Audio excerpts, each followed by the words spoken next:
Olá pessoal, estamos iniciando mais uma aula de gestão da produção e nós começamos na aula passada a falar sobre a parte de qualidade. Vocês estão lembrados que nós dividimos essa matéria em 4 partes, onde nós começamos a falar sobre produção, né? Falamos sobre linha de produção, célula de montagem, produtividade, eficiência, balanceamento de linha, setup, enfim, uma série de pontos que são importantes na parte da produção. Na aula passada nós começamos a falar sobre qualidade, onde nós falamos sobre a folha de verificação, né? E também nós falamos sobre o diagrama de Pareto. E na aula de hoje nós vamos concluir aí as ferramentas da qualidade, falando sobre outras ferramentas também que são aplicadas dentro do ambiente produtivo, tá? E aí depois a gente entra na parte de manutenção e por fim vamos falar de empreendedorismo. Bom, então antes da gente começar o assunto da nossa aula de hoje, né, eu gostaria de falar um pouquinho sobre o que nós falamos na aula passada. Então, na aula passada, nós falamos sobre as ferramentas da qualidade, né? Começamos falando sobre a folha de verificação, né? E falamos sobre o diagrama de Pareto, né? Um tem muita relação com o outro, né? A folha de verificação ela é o start, né? Ela é o começo de tudo, e o diagrama de Pareto ele depende muito da folha de verificação. Aliás, nós vamos ver que as outras ferramentas elas dependem muito da folha de verificação. E aí, pessoal, dentro disso, né, na folha de verificação, nós vimos que ela é uma folha, é um formulário que é preenchido normalmente na produção. E esse formulário ele tem o objetivo de levantar as falhas, como esse que a gente tem aqui, ó, onde foi levantado as falhas de um turno de trabalho. Então verificou-se que do total de inspecionados, né, nós tivemos 90 defeitos, onde 15 foram problemas de trinca, 30 foram problemas de risco, 10 foram problemas de mancha, 27 foram problemas de folga, e 8 foram outros problemas. Então, a folha de verificação ela tem esse objetivo, né? A folha de verificação ela levanta, né, da inspeção, né? Ela vai levantar os dados para que a gente possa trabalhar com esses dados, né? Observar esses dados de uma maneira mais próxima, aplicando as outras ferramentas da qualidade. Então, a folha de verificação ela não tem um formulário padronizado, ela vai ter ali a cara, né, a forma, o formato, né, que a empresa desejar, né, mas ela é basicamente o levantamento das informações de um posto de inspeção, né, para você saber quais são os defeitos que estão ocorrendo dentro desse processo produtivo, tá? Então, por isso que a folha de verificação ela é o início de tudo, né, a nossa primeira ferramenta que nós estudamos. E aí, da folha de verificação, né, nós vimos como levantar o diagrama de Pareto. E no diagrama de Pareto, pegando aqui um pedacinho da folha de verificação, né, você tinha lá 52 problemas de fenda, 32 problemas de mancha, 23 de trinca, 18 de porosidade, 12 de risco e 6 de deformação. Então, o diagrama de Pareto ele constitui em um diagrama de barras, né, decrescentes, onde você coloca a barra proporcionalmente ao valor, né, daquele item. Então, por exemplo, 52 é a sua maior falha, né, fenda, então você coloca aqui fenda, 52, né, e o tamanho aqui tem que ser o tamanho proporcional a 52, tá? Então, se eu tenho aqui 32 mancha, então tem que ter ali um pouco mais da metade dos 52, né? Depois trinca, 23 e assim por diante, do maior para o menor defeito. Então, o objetivo do diagrama de Pareto é mostrar para a gente que você está saindo de uma escala do maior defeito para o menor defeito. Isso quer dizer o seguinte, que você batendo o olho no diagrama de Pareto, você consegue enxergar qual é a sua maior falha, né? Qual é o seu maior defeito. E aí ele vai te orientar a atuar em cima dessa maior falha para que você possa, então, reduzir, né? Imagina que nesse caso aqui, se nós atuarmos em cima do problema de fenda, né, e resolvermos o problema relacionado à fenda, né, o porquê se está falhando por esse motivo, né, de fenda, se nós conseguirmos resolver esse problema, então eu vou cair significativamente. Então compensa você atuar mais nas falhas de fenda do que nas falhas de risco ou de deformação, né? Essa é a ideia do diagrama de Pareto, mostrar para você quem está falhando mais para que você possa primeiro resolver esse problema, porque aí vai ficando mais difícil. E aí a gente viu que existe o conceito do 80-20, né? Nos 20% das falhas é onde você gasta 80% do tempo. Então é importante o diagrama de Pareto, porque ele diz o seguinte: você consegue matar 80% das falhas, ou seja, esses 52%, em 20% do tempo. Enquanto que 20% das falhas, né, ou seja, esses 12 com esses 6 aqui, você vai levar 80% do tempo. Porque como essa falha ela é mais... ela se repete menos, né? Então para você resolver esse problema é mais difícil. Então é lógico, você já consegue aí dar um bom arranque no seu processo, resolvendo aqueles problemas mais significativos. Então, conforme aqui, se você resolver essas principais falhas, né? Olha, fenda e mancha, só aqui você tem 84 defeitos, né? Você tem aí bem mais da metade das falhas em 2 itens. Então, aí você consegue reduzir o número de falhas. Então, se você tem lá 1% da sua produção falhando, ele já vai cair aí pelo menos para 0,4% se você conseguir resolver essas falhas mais significativas. Então esse aí era o diagrama de Pareto, e eu tinha deixado para vocês um exercício para a validação da sua presença, e esse exercício ele tinha tudo a ver com o diagrama de Pareto, porque eu te dava uma tabela, né, essa tabela aqui, onde era uma folha de verificação, uma suposta folha de verificação que foi levantada. E aí eu pedia para você obter o diagrama de Pareto a partir desta folha de verificação. Bom, e aí então como que vai ficar, né, essa nossa análise? Essa era a folha de verificação, e aí extraindo aqui essa tabelinha, né, com as principais falhas, nós tínhamos então 17 marcas na superfície, 11 trincas, 26 peças incompletas, 3 peças falharam por conta de deformação, depois 5 foram outras falhas, né? Então esses foram os problemas obtidos aí durante esse turno de produção, né?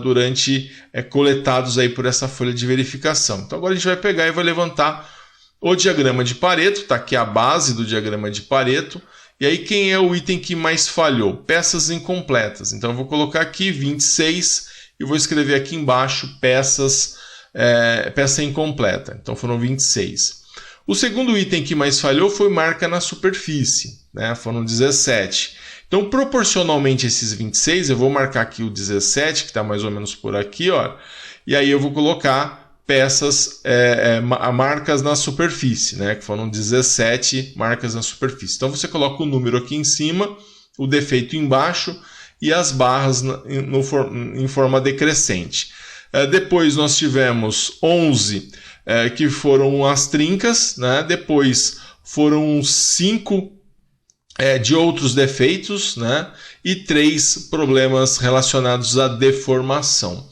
Então está aqui 1, 2, 3, 4, 5, 1, 2, 3, 4, 5, foram 5 itens, né, da nossa folha de verificação. Lembrando que isso daqui foi tirado da folha de verificação do exemplo do exercício. Então, dessa forma, né, nós conseguimos fazer o diagrama de Pareto. Ele vai mostrar para a gente, olha, se eu for atuar numa falha, eu vou primeiro tentar resolver o problema de peças incompletas, que ela aí quase que responde aí a 40% das nossas falhas. Então, resolvendo o problema de peças incompletas, nós conseguiríamos aí resolver 40% das falhas. Então, supostamente, no resolvido o problema de peças incompletas, no próximo turno de trabalho, nós teríamos 40% menos falha do que nós temos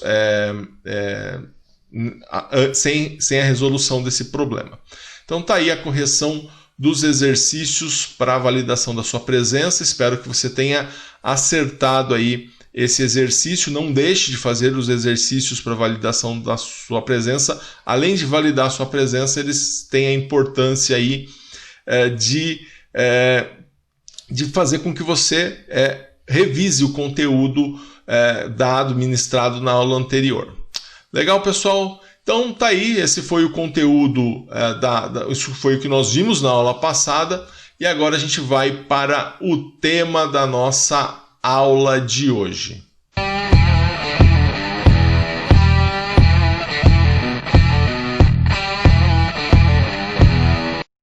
Muito bem, você viu aí na nossa vinheta que hoje nós vamos falar então sobre diagrama de causa e efeito, brainstorming, 5W1H, fluxograma. Tá? E também vamos falar sobre os tipos de manutenção, aí já entrando na parte de manutenção.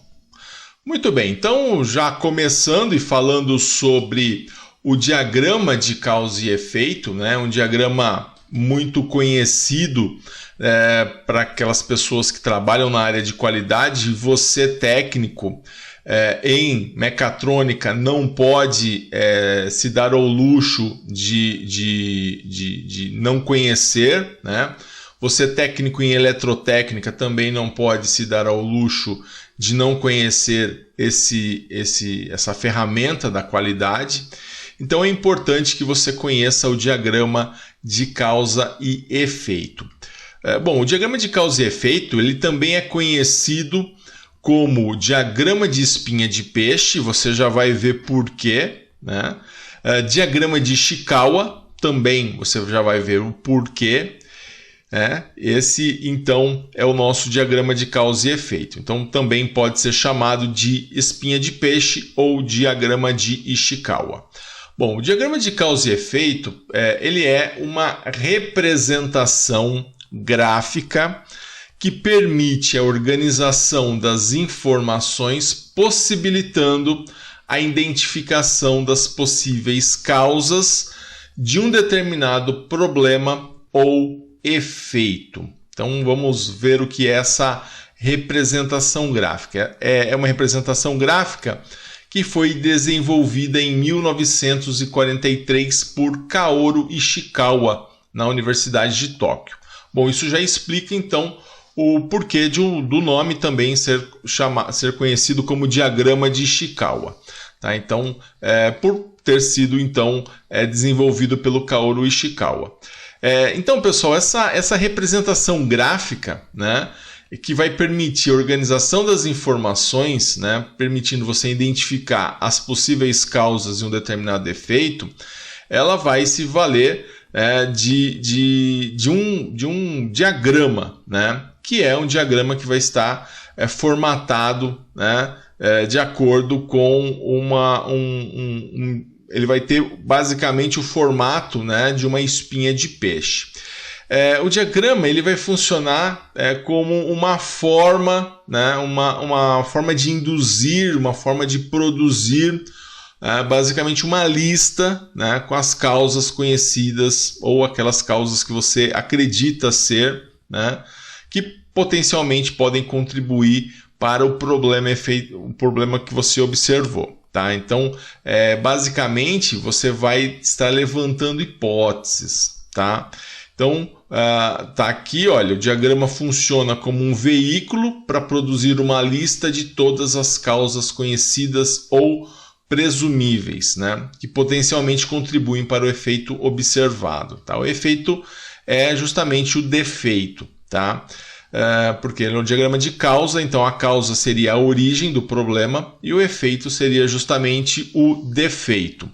Bom, você vai dividir em 6 categorias. Então você vai ter lá máquina, medida, meio ambiente, mão de obra, método e matéria-prima. Então, o diagrama de causa e efeito, ele considera o seguinte: todos os defeitos que podem, você quando tem uma determinada falha, né? Então você lá no seu diagrama de Pareto, você percebeu que a sua maior falha é peça incompleta. Então você quer trabalhar em cima desse problema, né? O que quer dizer peça incompleta, né? Por que a minha linha de produção, né, seja ela automatizada ou seja ela robotizada, né, ou seja ela manual, por que essa linha de produção está produzindo peças incompletas, tá?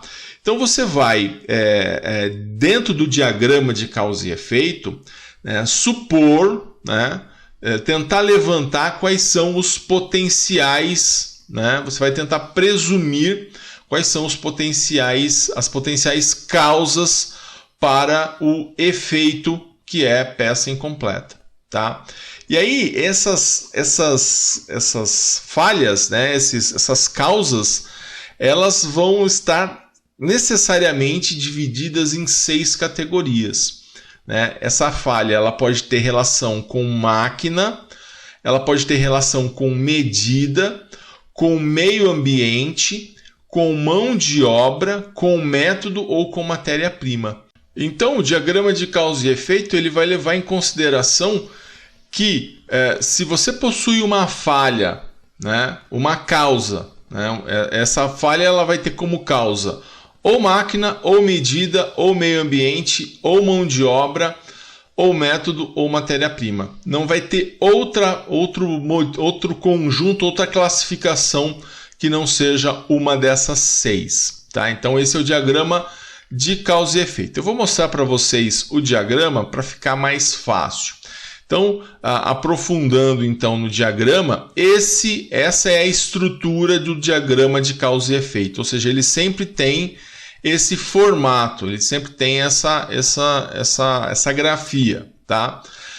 Então, você tem aqui uma estrutura, né, onde você vai ter as subdivisões, né, máquina, medida, meio ambiente, mão de obra, método ou matéria-prima, e aqui você tem o seu efeito, o seu problema. Então você coloca aqui o seu problema e você pensa relacionado a esse problema, quais causas, né, esse problema poderia ter que estão relacionados à máquina.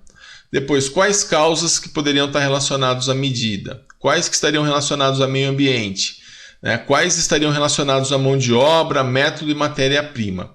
Então você vai tentar supor, né, você vai tentar imaginar qual é a causa do problema, né, partindo do princípio dessas 6 subdivisões. Então esse é o diagrama de causa e efeito, tá? Agora, o preenchimento disso é o que vai realmente dar valor ao diagrama, né? Se você preencher ele de maneira correta, né, se ele for bem preenchido, né, vai te ajudar a tentar levantar qual é a causa. Porque qual é o principal objetivo do diagrama causa e efeito? Levantar o maior número de causas, né, preencher aqui nessa espinha de peixe, colocar o maior número de causas possíveis? Não. O objetivo é realmente colocar aquela causa que é a verdadeira, né? Tentar chegar na causa verdadeira. Nem que para isso você precise pressupor outras causas que não serão as verdadeiras. Mas aí ele já consegue abrir um pouco a sua mente, né? Consegue abrir o seu horizonte para tentar chegar na verdadeira causa. E é esse o objetivo do diagrama de causa e efeito. Lembrando que pode ser que um problema tenha mais de uma causa, né? Por exemplo, uma peça incompleta ela pode ser provocada por um problema de falta de treinamento, o que estaria relacionado aí a método, né? Ou poderia estar relacionado a um problema de matéria-prima, né? Pode ter parte seja problema de matéria-prima, parte seja problema de método.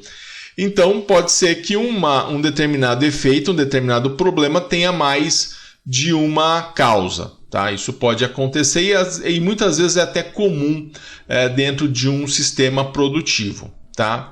Então vamos lá, como que nós vamos fazer o diagrama de causa e efeito? Tá? O diagrama de causa e efeito, ele vai, primeiro, você vai estabelecer o problema, né, que é o efeito, né, a ser analisado, e aí você vai escrever no retângulo à direita, né, que é esse retângulo aqui. Você vai colocar qual o seu problema, qual o seu efeito dentro desse retângulo. Feito isso, você vai reunir um grupo de pessoas, né, depois nós vamos dar um nome a essa reunião, tá? Fazendo, né, um brainstorm, esse é justamente o nome, né, da reunião, sobre as causas possíveis. Então, mais à frente eu dou mais detalhes sobre essa reunião aqui, sobre esse brainstorm.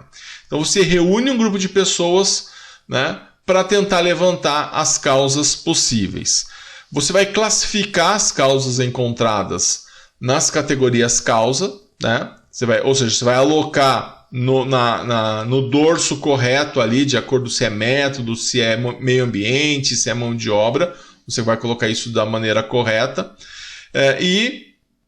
Né, de acordo aqui com o exemplo, então você vai tentar colocar, né, da melhor forma, de acordo com a sugestão das pessoas. Um diagrama de Ishikawa também, de causa e efeito, também pode ser feito por uma pessoa só. Por exemplo, você é o técnico responsável por descobrir, né, por abaixar lá o número de falhas, né, dentro da produção. Você conhece a parte técnica, então você é o responsável.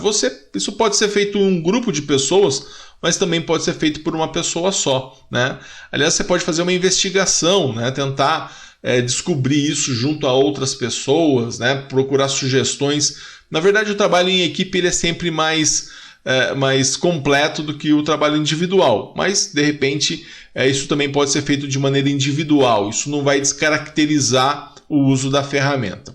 Então, uma vez que você levantou essas prováveis causas, né, você vai marcar aqui, ó, como a gente tem aqui, né? Então você tem aqui alguns casos, por exemplo, você tem lá no método, né, jornada de trabalho excessiva. Aqui você tem ferramenta de controle de qualidade. Aqui na matéria-prima você tem ferramenta sem corte. Enfim, você tem alguns. Você vai alocar de acordo com aquilo que realmente tem relação com aquilo que realmente você entende ser a causa. Tá? Você não deve colocar aqui, né, coisas que não têm relação, né, com aquilo que você imagina ser a causa. E aí você vai levantar, né, preencher, tá, esse diagrama. Ele precisa estar com todos os itens, né, com todas as subclassificações preenchidas? Não. Né? De repente você preencheu uma, mas se realmente for a causa, né, tá tudo certo. Né? Então é importante, né, você também tentar esmiuçar ao máximo, você tentar levantar ao máximo aquilo que você entende ser o problema relacionado. Né? Então, quando você trabalha ali com 3, 4 possibilidades, né, a chance de você chegar à possibilidade correta ela é maior. Tá? Então tá aí o nosso exemplo aí de preenchimento da nosso diagrama de Ishikawa, né? O nosso diagrama de causa e efeito. Bom, pessoal, agora a gente vai fazer juntos aí um exemplo, né, onde nós vamos levantar o diagrama de causa e efeito para uma empresa que possui uma máquina envasadora, né, com quebra excessiva. A máquina envasadora é aquela que coloca um determinado líquido, né, num determinado recipiente, certo? Não importa se ele está preenchendo ali uma garrafa, se essa garrafa ela é de vidro, se o líquido ele é viscoso ou não, isso serve para qualquer tipo de viscosidade de líquido no caso. Então ela é uma envasadora, ela está colocando alguma coisa líquida num recipiente. Tá? Então essa é a informação inicial que nós temos aí com relação ao exercício. Então levante o diagrama de causa e efeito para uma empresa que possui uma máquina envasadora com quebra excessiva. Essa máquina envasadora está quebrando muito, tá? Ela está quebrando demais, então a gente vai tentar levantar as possíveis causas para isso. Então, coloco aqui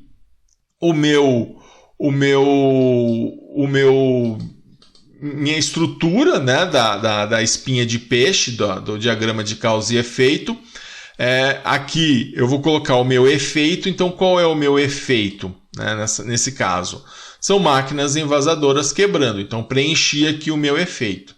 E agora eu vou tentar simular, né, quais seriam as possibilidades aí disso estar acontecendo. Então, por exemplo, você identificou, você sabe que tem goteira sobre a máquina. Então você vai lá e marca aqui no meio ambiente, né, algo que está relacionado ao meio ambiente, você vai colocar lá goteira sobre a máquina. Tá? É a relação que existe com o meio ambiente, o local de trabalho, enfim, você coloca lá a goteira sobre a máquina. Isso se existir realmente uma goteira sobre a máquina. Agora, o que você vai ter que depois investigar é se essa goteira sobre a máquina, de repente de um ar-condicionado, se é realmente ela que está provocando a quebra excessiva da máquina. Tá? Depois nós temos, por exemplo, falta de manutenção preventiva. Né? Então, no caso, a gente alocou isso em mão de obra, né? Se realmente não está sendo feita a manutenção preventiva da máquina. Então, o operador não está fazendo a manutenção preventiva, por isso que a máquina está quebrando de maneira excessiva. Então, a gente coloca lá em mão de obra. Só um detalhe, né? Essa falta de manutenção preventiva, ela também poderia ser alocada dentro de método. Né? Ela também poderia estar alocada em método se, por exemplo, né, não estivesse contemplado no plano de manutenção preventiva a realização de uma determinada manutenção que precisaria ser feita, ou se nem existisse, né, um plano de manutenção preventiva. Aí seria método. Né? Agora, se o operador não está fazendo, né, porque ele simplesmente optou em não fazer, aí então é um problema de mão de obra. Se não existe um plano de manutenção preventiva, a gente alocaria isso então em método. Outro, né, que é o que a gente pode colocar aqui, então, falta de manutenção preventiva também em método, se for o caso, se não estiver contemplando alguma coisa que deveria ser feito, por exemplo, uma lubrificação. Né? Até existe um plano de manutenção preventiva, o operador não faz ele, mas esse plano também não tem a lubrificação que é vital para o funcionamento da máquina, né? Para o funcionamento correto da máquina. Por exemplo, produto muito viscoso, né? Para aquela máquina. Então, para aquele tipo de máquina, aquele produto ele é muito viscoso. Ou mudou o fornecedor, ele está vindo muito viscoso. Isso é matéria-prima, né? Porque é uma envasadora.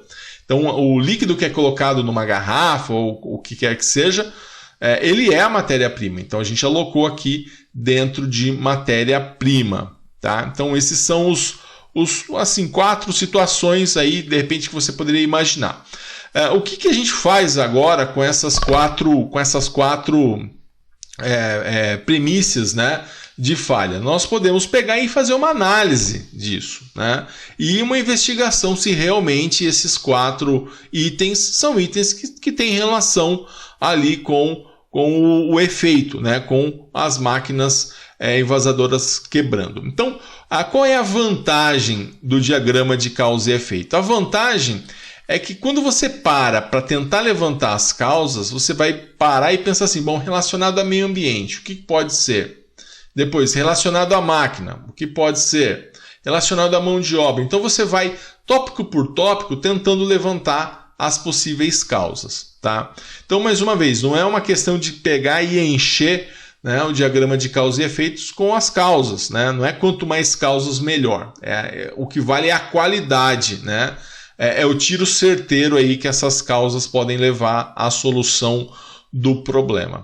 Então, pessoal, está aí apresentado a vocês o diagrama de causa e efeito, ou, se você preferir, diagrama de Ishikawa, né, ou diagrama de espinha de peixe. Bom, eu mencionei, né, na explicação, né, que o diagrama de causa e efeito ele poderia ser levantado nessas causas através de uma reunião de brainstorm. Né? Vamos dar uma olhada agora, então, essa quarta ferramenta da qualidade que nós vamos estudar, que é justamente o brainstorming, tá? Aliás, se você pegar brainstorming, né, a palavra brain quer dizer cérebro, né, e storming quer dizer tempestade. Então, se a gente for, né, traduzir, né, nós vamos traduzir isso não como tempestade de cérebros, né? Não faria muito sentido. Mas esse cérebro estaria mais relacionado com ideias. Então, o brainstorming, ele é uma tempestade de ideias, né? Quando você tenta obter aí, né, dentro de uma reunião, né, obter aí o maior número de ideias, né, que podem estar relacionadas à solução do problema. Então, brainstorming, a filosofia básica do brainstorming é deixar vir à tona todas as ideias possíveis sem criticar a sua exposição. Esse é um ponto importante dentro do brainstorming, que é a não crítica. Tá? Então, por mais que você ache, por exemplo, que o que o seu colega falou não tem relação com a causa do problema, né, você não vai criticá-lo durante a exposição para que você não tenha ali bloqueios, né, para que você não tenha, né, para que as pessoas não tenham medo de falar, né? Então, a primícia, né, da reunião de brainstorming é justamente você deixar vir à tona as ideias sem a crítica durante a exposição. Tá? Isso é fundamental dentro da reunião de brainstorming. Então, o objetivo é obter o maior número possível de sugestões para fazer posteriormente o julgamento. Aí, depois das exposições, é que você vai avaliar se realmente algumas coisas têm a ver, se outras coisas não têm a ver, e aí a gente vai analisar. Tá? Mas na hora da exposição, cada um vai poder expor aquilo que realmente pensa. E ainda a respeito, né, do brainstorming, né, eu quero deixar claro que o brainstorming em si, ele é uma reunião. Então, é uma reunião onde as pessoas deixam vir à tona suas opiniões a respeito do problema, né, e aí sem a censura, né, e depois vai existir uma análise com relação a se o que foi colocado se faz sentido ou não. Tá? Bom, o brainstorm ele não determina uma solução, mas ele vai propor, né, muitas outras soluções. Tá? Então, ele é um grupo de pessoas na qual um tema é exposto e que, através da livre associação de pensamento, começam a surgir ideias associadas a esse tema. Essa é a melhor forma da gente definir o brainstorm. A reunião entre pessoas no qual um tema ele é exposto, né? Você tem lá um tema, né? Normalmente, né, se a gente está falando de qualidade, se o brainstorm for utilizado para levantar as causas de um diagrama de causa e efeito, então o objetivo é qual é o tema? O tema é a solução da falha, que é o efeito lá do diagrama de causa e efeito. Por exemplo, quebra excessiva de máquina. Tá? Então, através do livre pensamento, né, a ideia é que possam surgir ideias associadas ao tema colocado. Então, esse é o nosso brainstorming. E aí nós vamos... Essa reunião de brainstorming, ela vai envolver aí de 6 a 12 pessoas, pode ser um pouquinho menos, acho que um pouco mais, acho que 12 pessoas já é aí um bom limite superior, tá? Mais do que isso, fica uma reunião muito, muito longa, tá? E aí você precisa de um líder, né, que vai ser o mediador, um secretário ou secretária, para fazer as anotações, né, para anotar as ideias e sugestões das pessoas. Então, o líder ele tem a função de mediar, né, ele vai ter a função de fazer a mediação entre as pessoas, dar voz às pessoas, enquanto o secretário aí vai fazer as anotações das ideias. Então, brainstorm é uma ferramenta muito legal, tá? Não confundir brainstorm com uma simples reunião, porque ela tem que ter então essa primícia de não haver uma censura prévia àquilo que vai ser falado. Tá? Então, todos que vão participar da reunião de brainstorm, eles têm que ter em mente essa liberdade aí de exposição da opinião de cada um. E o legal do brainstorm é quando você faz uma reunião bem eclética, né? Ou seja, você envolve pessoas de produção, até mesmo chão de fábrica, você envolve pessoas de gerência, supervisão, manutenção, né, pessoas relacionadas à manutenção preventiva, no caso próximo aí do exemplo que nós vimos. Então, quanto mais diversificado, né, forem aí os departamentos, né, melhor a tendência de você ter uma reunião mais eficiente. Não adianta você fazer uma reunião relacionada à manutenção, onde não vai ninguém de produção e nem de manutenção, né, só vai a alta gerência. Não adianta. Então, você precisa aí do mais alto clero ao mais baixo clero aí de pessoas participando aí dentro dessas reuniões, tá? Outra coisa com relação a brainstorming, isso vale para todos os tipos de reunião que nós temos basicamente nas empresas, né?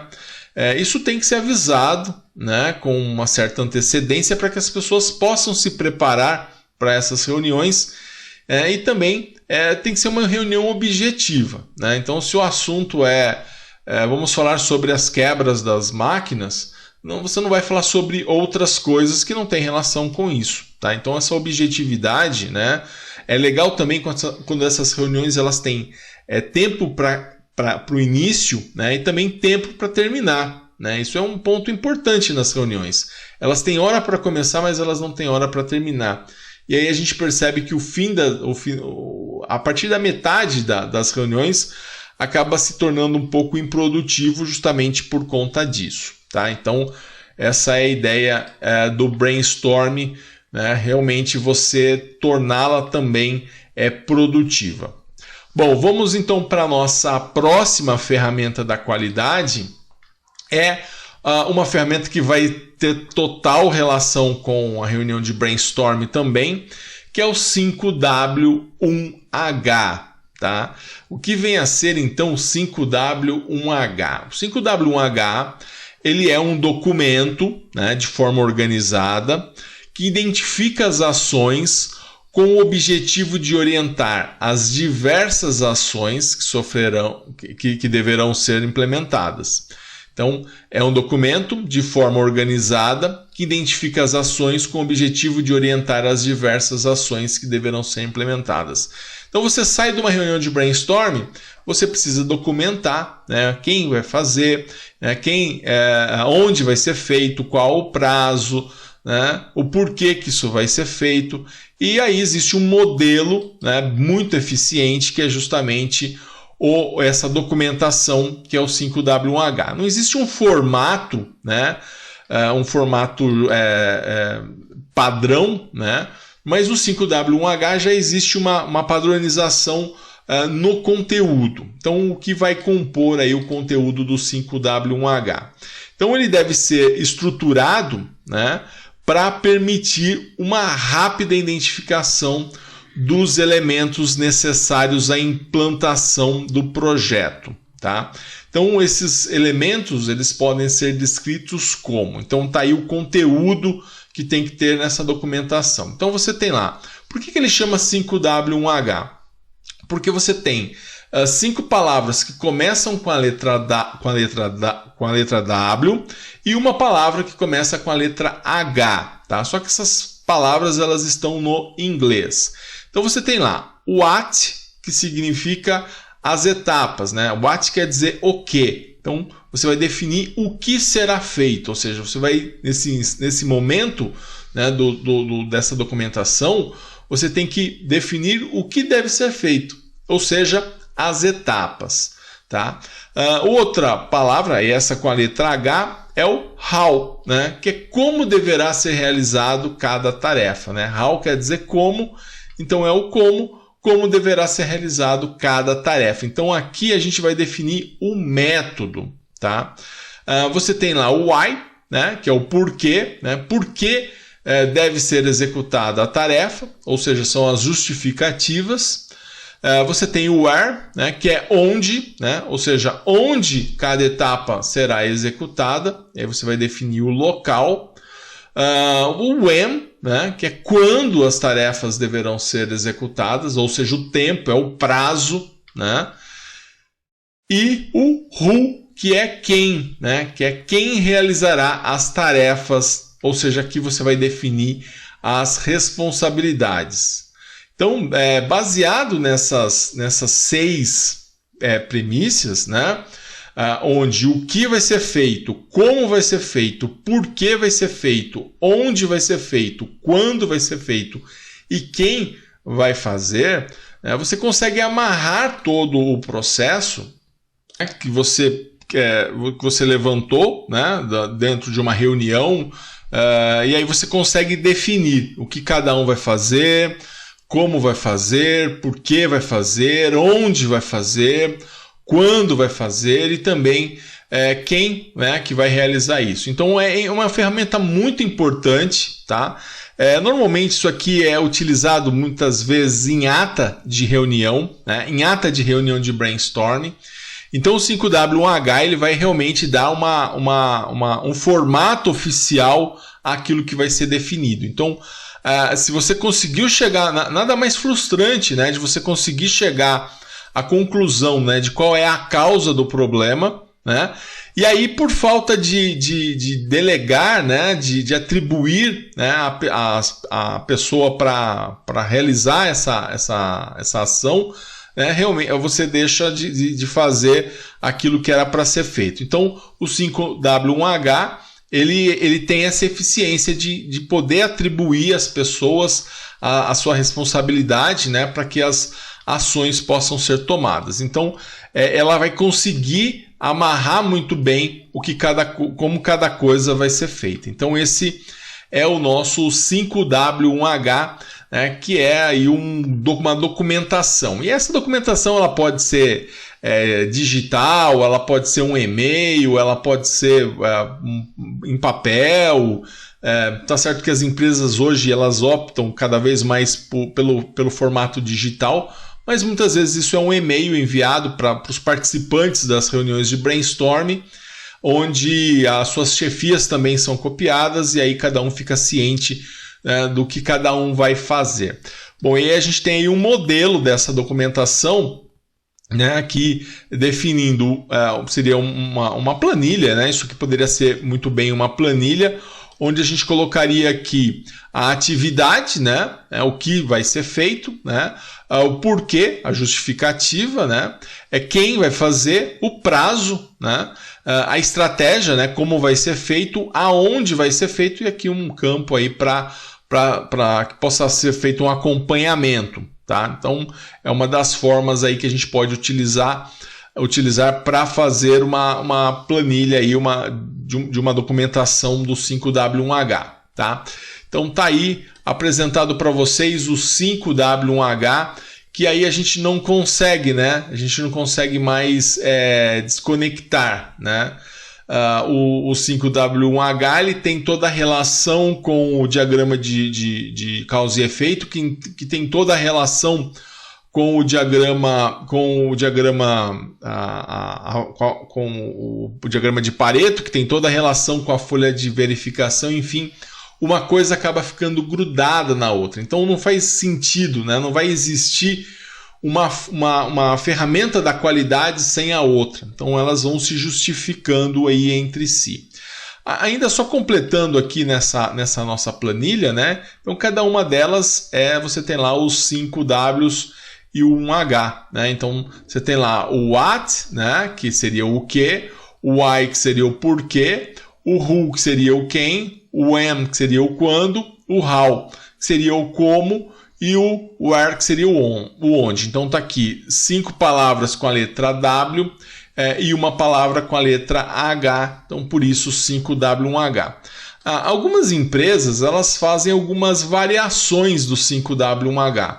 Essas variações, por exemplo, 6W2H, 5W2H, e assim, embora não seja a ferramenta oficial, né, eu acho interessante porque você, de repente, algumas empresas elas sentem falta no 5W1H de uma forma de medir a eficácia das ações que são tomadas. Então você acrescenta lá uma outra letra, né? Então, de repente, isso você acaba deixando mais completo, e a vantagem do 5W1H é que você não necessariamente precisa utilizá-lo, né? Você pode fazer algumas modificações para adaptar ao processo da sua empresa. Mas aí você já parte aí de um princípio dessa checagem, né, dos 5 Ws mais do H.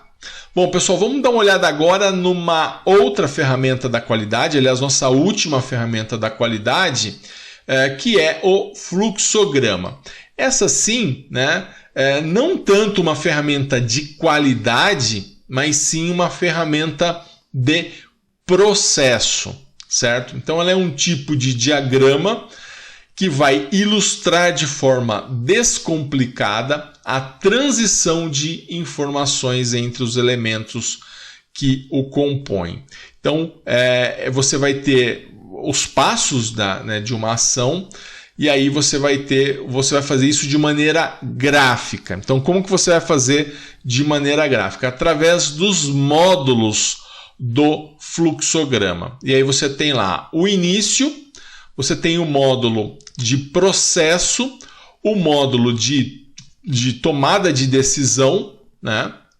E o fim. Então você tem lá processo, né? Quando você coloca dentro de um retângulo. Quando você coloca dentro de um losango, você tem uma tomada de decisão e aí você tem o fim, que é fechando o seu fluxograma. Dentro disso, né, vamos pegar aqui um exemplo onde eu quero desenhar o fluxograma de processo de montagem e teste funcional de uma caneta Bic, tá? Então, só lembrando qual que seria a ideia aí da nossa caneta Bic. É que você tenha a tampa, né, o corpo, né, a carga e a tampa traseira. São aqui os 4 elementos aí de uma caneta Bic. Então, eu quero fazer a montagem e o teste dessa caneta. Então, como que eu aplicaria aí esse conceito de fluxograma? Para a gente ver, então, como que eu diferencio o que é processo do que é tomada de decisão, né? Vamos ver como que isso vai funcionar dentro do fluxograma da caneta Bic. Bom, então eu começo pelo início, né? com o círculo aí do início. E aí nós vamos ter lá, vou colocar a carga no corpo, né? Vou pegar a carga e vou colocar dentro do corpo. Né? Depois eu vou colocar a tampa traseira no corpo. Né? Vou testar a carga, né? Vou testar ali para ver se está funcionando. Aí, tudo isso aqui são processos, tá? Então, colocar a carga no corpo, colocar a tampa traseira no corpo, testar a carga, isso são processos. Agora, quando eu testei essa carga, pode ser que essa carga funcione ou pode ser que ela não funcione. E aí eu vou fazer o quê? Eu vou fazer uma verificação, que é justamente a tomada de decisão. Eu vou fazer uma pergunta dentro desse losango. A carga está ok? Se sim, eu continuo. Se não, eu vou fazer outra coisa. Então, se sim, eu continuo a montagem e finalizo. Se não, eu vou ter que fazer a troca dessa carga. Então, nesse caso aqui, ó, se sim, vou continuar aqui na parte de cima, eu coloco a tampa, né? Enfim, está concluída a minha caneta. Agora, se não, o que eu vou fazer? Eu vou retirar a carga, né? Vou colocar uma nova carga e vou voltar para onde? Para fazer o teste novamente, porque pode ser, né, que essa carga nova que eu coloquei, pode ser que ela esteja com problema também. Então eu vou fazer um novo teste. Então testo novamente e aí ele vai entrar novamente nesse fluxo. E aí se ela tiver ok, né, se sim, aí vou só colocar a tampa, enfim. Se não tiver ok, né, se ainda estiver com problema essa carga que eu colocar, ele volta para esse loop. Então o fluxograma é bem simples, tá? Início e fim, né? Tem que começar sempre com o início e finalizar com o fim. Os processos num retângulo e as tomadas de decisão num losango. E aí eu tenho sempre uma pergunta que pode ser sim ou não, né? E aí para cada um vai te mandar para um lado do seu fluxograma. Então por isso que a gente fala que o fluxograma ele é uma ferramenta de processo, né? Essa ferramenta de processo ela é importante pelo seguinte: muitas vezes, né, quando você tem lá um procedimento, você vai lá estabelecer os passos de uma determinada atividade. O fluxograma ele faz a mesma coisa que você consegue fazer de maneira escrita, o fluxograma vai fazer de forma gráfica, tá? Então, o fluxograma vai ter essa vantagem aí através do gráfico, que é muito mais visual, né? Você colocar dessa forma aqui, fica mais fácil de você enxergar do que você colocar de maneira escrita. Agora, o que normalmente se faz, né, são as duas coisas. Você faz tanto da forma gráfica quanto da forma escrita. Então, o fluxograma muitas vezes ele serve para ilustrar, né, no final ali de um procedimento quais são os passos de uma atividade. Então, é uma forma muito dinâmica, né, e é muitas vezes utilizado na produção, né. De repente ali como uma instrução de montagem, né, uma instrução de trabalho, ela pode ser muito eficiente o fluxograma. Então tá aí o exemplo do nosso fluxograma, nesse caso aí da montagem da caneta, certo? Bom, vamos dar uma olhada agora, mudando um pouco o assunto, né? Então tá aí essa parte das ferramentas de qualidade, mais essa ferramenta de processo que é o fluxograma. Nós falamos aí da nossa segunda parte, né? A primeira parte foi a parte de produção, segunda parte a parte de qualidade, e eu já quero na aula de hoje, né, para a gente já começar a falar sobre essa terceira parte da nossa matéria, que é a parte de manutenção. Então, nessa aula, para a gente iniciar apenas a parte de manutenção, eu quero falar com vocês sobre os tipos de manutenção. Então tá aí manutenção, né, que é uma área muito interessante, principalmente para você que estuda mecatrônica, para você que estuda eletrotécnica. É provável que você caia dentro de uma área de manutenção, tá? E é lógico, essa área de manutenção vai ter relação com qualidade, com produção, e essa é a importância da matéria de gestão da produção. Bom, falando então de manutenção, se a gente for definir o que é manutenção, talvez você se surpreenda um pouco, tá? Porque muitas vezes as pessoas elas atribuem manutenção a quê? A conserto, a troca, né? A arrumar, tá? Só que a palavra manutenção, olha só a relação e a conotação que ela tem. Ela é a ação ou efeito de manter, né? A palavra manutenção, ela vem de manter, né? Ela vem de sustentar, conservar, né? Garantir o bom funcionamento, tá? E aí exemplo seria a manutenção de máquina, manutenção de ferramentas, entre outros.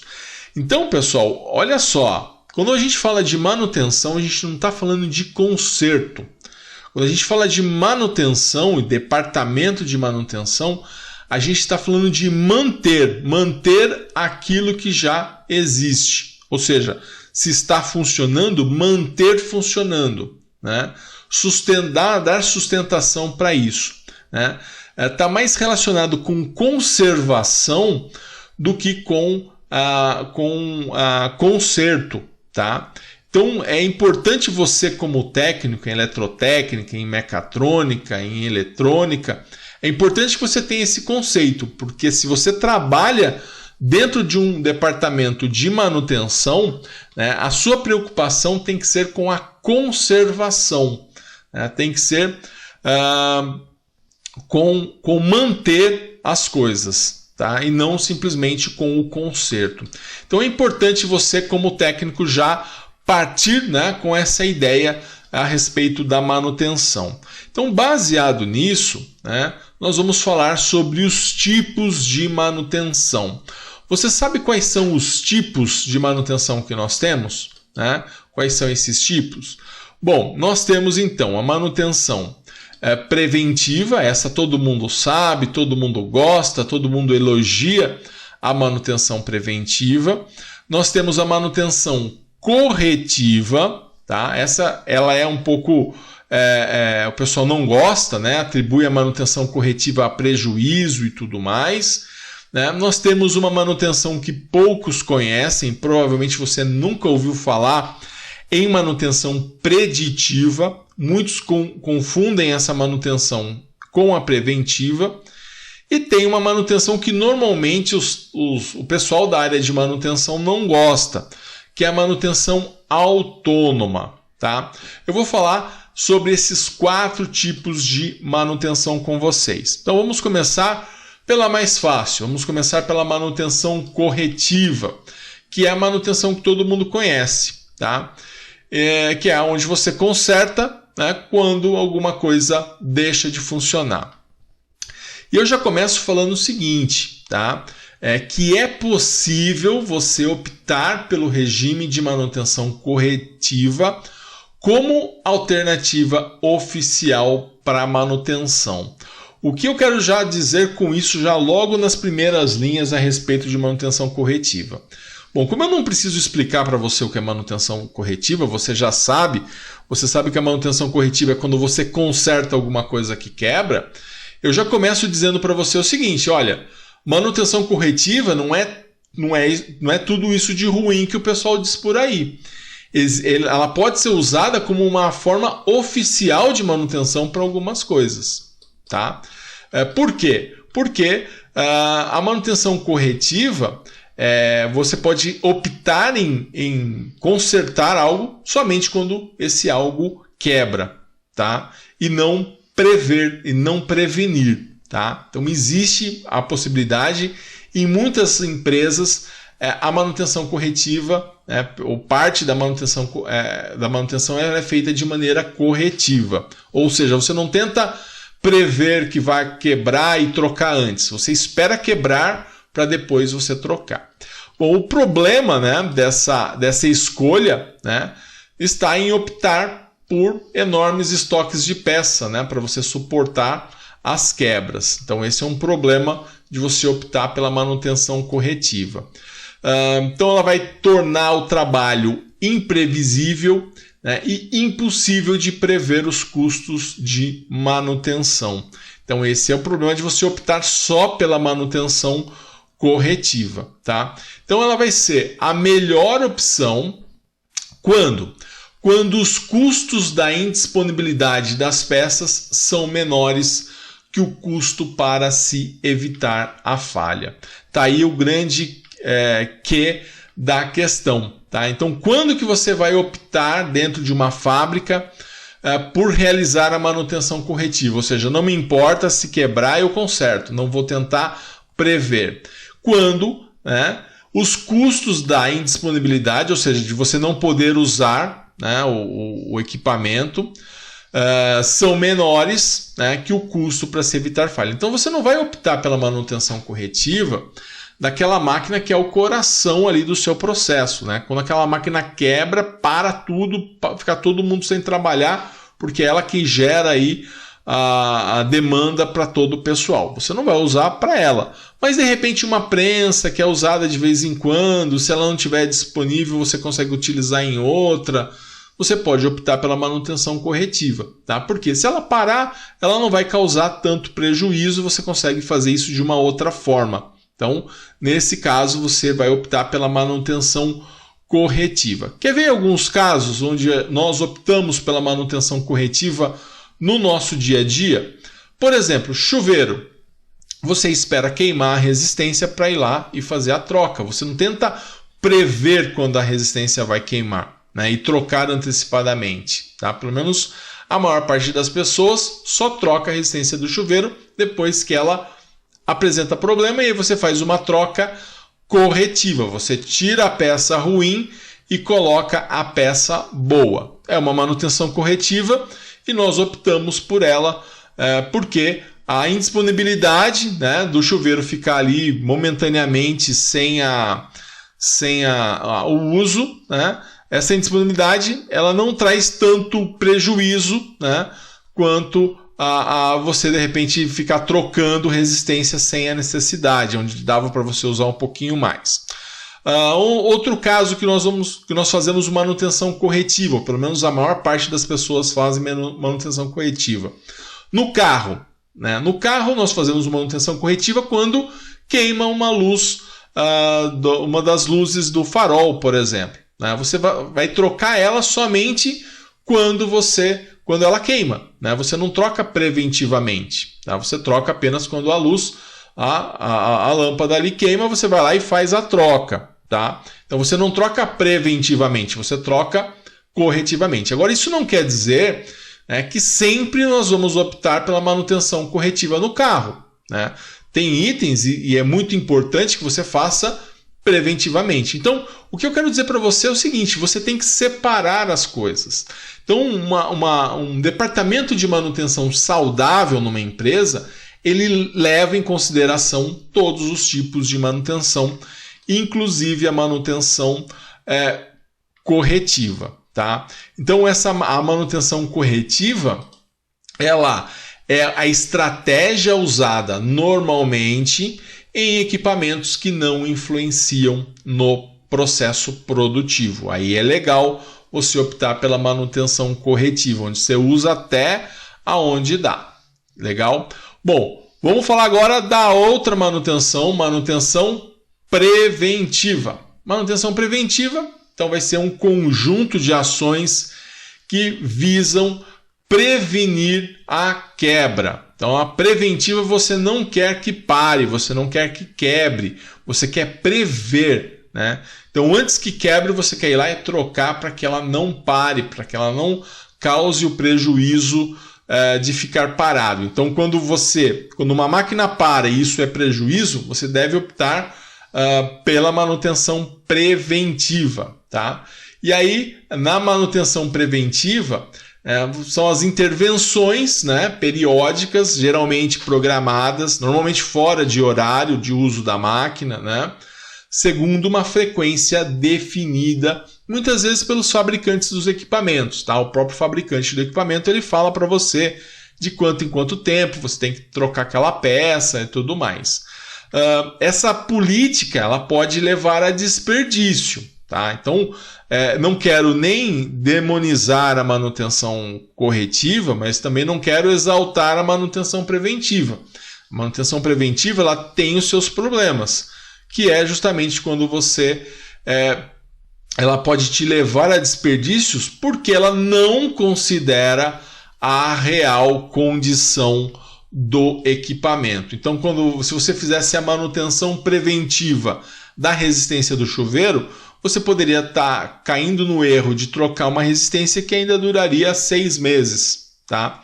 A mesma coisa aconteceria com a lâmpada do farol, tá? Agora, é lógico, tem casos que você precisa fazer a manutenção preventiva, mas mesmo assim você pode estar caindo em problemas onde você não está considerando a real condição do equipamento, então isso pode estar te levando a prejuízos. Então, esse é o ponto, é o calcanhar de Aquiles da manutenção preventiva.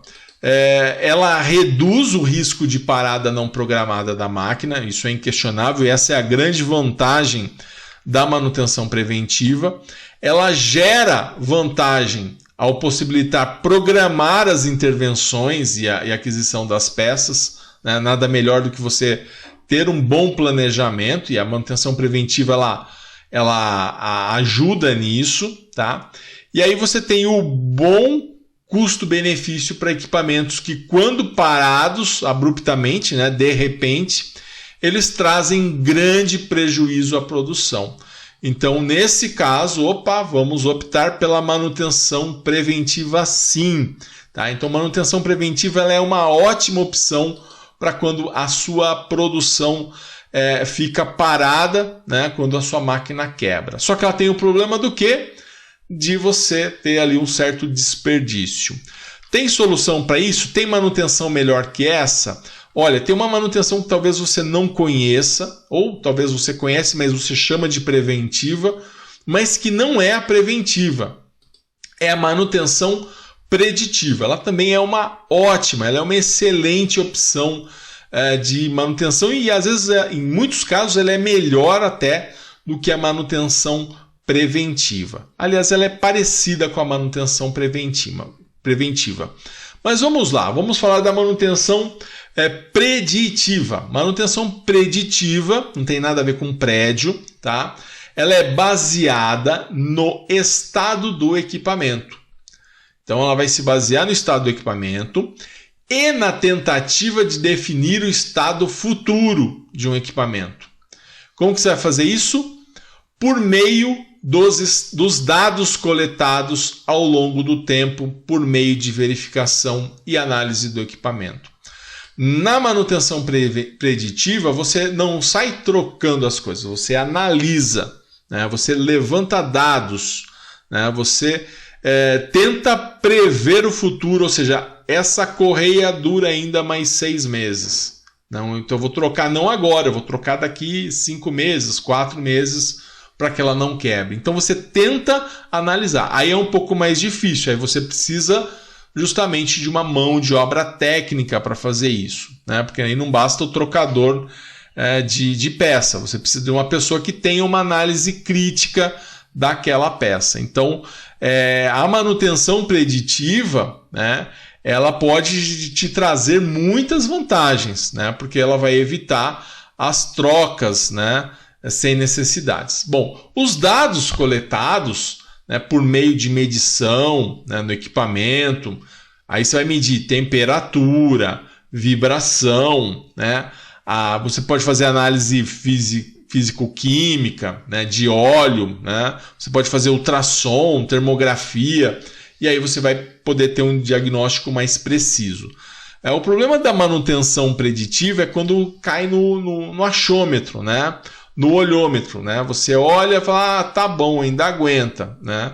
Então você precisa realmente, esses dados, eles precisam ser verificados, né, com uma certa precisão. E aí você vai utilizar o quê? Recursos técnicos, não tem como. Tá? Esse tipo de manutenção, né, ele vai tentar prever a deterioração do equipamento, prevenindo falhas por meio do monitoramento dos parâmetros principais, né, com o equipamento em funcionamento. Tá? Isso não quer dizer que você não vai precisar desmontar parte do equipamento, e é muito provável que você faça isso para verificar as peças. Então, muitas vezes você tem lá uma parada de preventiva, onde você faz algumas análises em algumas peças, né, de forma preditiva. Onde que a gente usa a manutenção preditiva? Vamos olhar no caso do carro, né? Você não troca o pneu do seu carro quando ele já esfarelou e saiu e rasgou, né? E não dá mais para usar. Você não troca, ou seja, você não faz a manutenção corretiva do seu pneu. Você também não faz a manutenção preventiva do seu pneu, ou seja, a cada 60 km você faz a troca, ou a cada 3 anos você faz a troca. Você faz uma manutenção preditiva. Você vai lá no seu pneu, você checa ele, se a marquinha dele ainda dá para rodar, beleza. Você olha as laterais, vê se não tem nenhum rebaixo, beleza. E aí você sabe que você pode rodar com esse pneu. Então não é o prazo e nem a inabilidade, né, a incapacidade de rodar que vai fazer com que você troque o pneu do carro. Então você faz justamente o quê? Uma manutenção preditiva.